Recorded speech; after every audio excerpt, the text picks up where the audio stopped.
Digitalisation of banking और payment system next है। Banking और फाइनेंशियल सिस्टम में नेक्स्ट मतलब टॉपिक है इंटरनेट बैंकिंग पढ़ेंगे, मोबाइल बैंकिंग और डिजिटल पेमेंट सर्विसेज पढ़ेंगे। सबसे पहले मैं थर्ड वाली स्टार्ट कर रही हूँ, digital payment services. The digital payment provide an unprecedented opportunity to the people, especially rural and flug area of state, to get connected to the mainstream economy।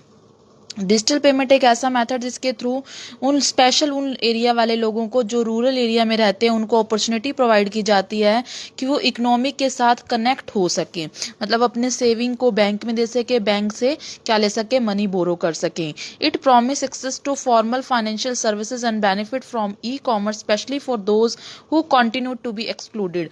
मतलब ये एक तरह से वादा है उन लोगों के साथ जो मतलब इन ट्रांजेक्शन के साथ जुड़े ही नहीं हैं, इसीलिए डिजिटल पेमेंट सिस्टम गवर्नमेंट ने स्टार्ट किया है।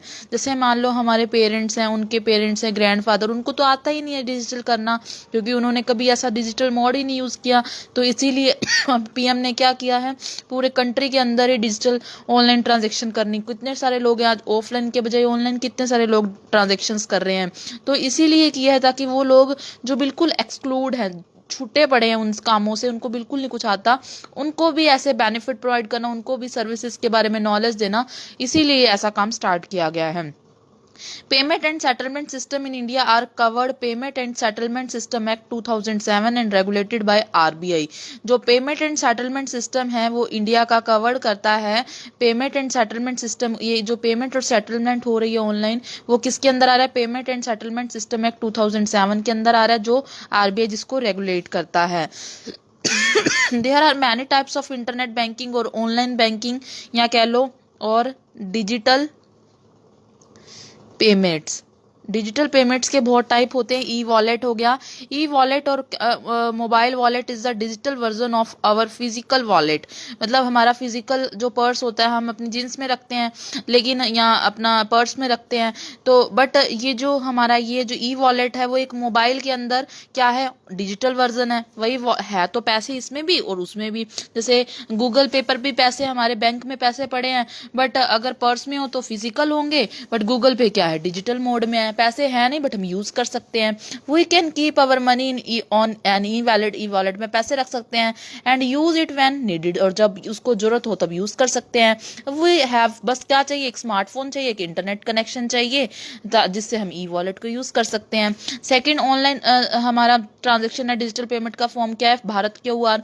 Bharat QR developed by NPCI, national payment corporation of India ने इसको क्या किया है, मतलब स्टार्ट किया है। मास्टर कार्ड ने स्टार्ट किया है। Visa is an integrated system. जो भारत के हुआ डेवलप किसने किया है, एनपीसीआई ने किया है। ये किसका इंटीग्रेशन सिस्टम है, मास्टर कार्ड और वीजा का दोनों को मिलाकर भारत के हुआ स्टार्ट किए गए हैं।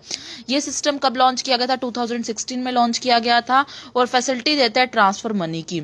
इसके अलावा इसका सिर्फ नेम इंपॉर्टेंट है, इसकी मतलब फुल फॉर्म इंपॉर्टेंट है, NACH, national automatic clearing house has implemented by NPCI. इस तरह से ये भी क्या है, ऑनलाइन ट्रांजेक्शन करने का मोड होता है, बस इसकी फुल फॉर्म याद रख लेना। नेक्स्ट है IMPS। IMPS क्या है, immediate payment service for transferring fund real time. मतलब 24 घंटे सातों दिन हम इसमें पेमेंट कर सकते हैं इमीडिएट पेमेंट सर्विसेज के थ्रू। ये क्या है, सबसे बड़ी मेजर प्रॉब्लम क्या है, 20 ऐसा कोई भी सिस्टम नहीं है जो 24/7/365 डेज वर्क करे, बल्कि बाकी कुछ में कुछ कमी है, इसीलिए IMPS को डेवलप किया गया है। Only NEFT RTGS were available to user for fund transfer during banking hours. But ये NEFT RTGS हैं तो सही, बट ये सिर्फ बैंकिंग आवर में ही काम करते हैं। इसीलिए IMPS provider robust and real timing fund transfer. Robust होता है एक अच्छा सोर्स है, और रियल टाइम मतलब 24 घंटे सातों दिन 365 दिन 365 डेज हम कर सकते हैं। इसके थ्रू 24/7 हम क्या कर सकते हैं, ट्रांजेक्शन कर सकते हैं, एक बैंक से दूसरे बैंक में ट्रांसफर कर सकते हैं। कैसे, मोबाइल, इंटरनेट, ATM, SMS वगैरह हमें रिसीव हो जाते हैं। जैसे हमारे बैंक के अकाउंट में डेबिट पैसे हो, क्रेडिट हो, हमें मैसेज मिल जाता है ना, तो इससे हो सकता है ATM वगैरह से डिडक्ट हो तब भी पता चल जाता है। मोबाइल, इंटरनेट इसके लिए ज़रूरी होते हैं। ठीक है। IMPS is an empathic service, मतलब एक सच्चाई जिस पे हम भरोसा कर सकते हैं, वो सर्विस है जिसके थ्रू हम ट्रांसफर कर सकते हैं फंड्स को इंस्टेंट, मतलब उसी टाइम एक बैंक से दूसरे बैंक में, अक्रॉस इंडिया, इंडिया से पार भी। ये ना केवल सेफ है बल्कि क्या है, इकोनॉमिकल, मतलब इसकी कॉस्ट भी क्या है, कम है।